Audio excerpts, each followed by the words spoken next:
आज रविवार, शेतीमध्ये सरी काढण्याचे काम सुरू आहे.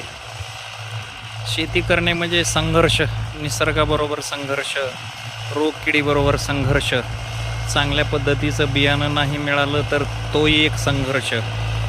मिश्र खते योग्य पद्धतीची मिळतात नाही मिळतात, सेंद्रिय खते तर वापरतच असतोय, मात्र मजुरांची टंचाई, त्यामुळं ट्रॅक्टरने बरीचशी मशागत करावी लागते.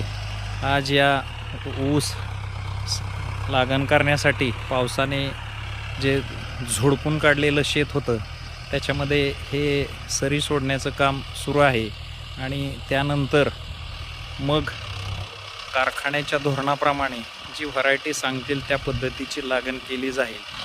त्याला दर किती मिळेल, काय किती मिळेल हे भविष्यच ठरवेल. जय हिंद, जय सहकार, जय जवान, जय किसान.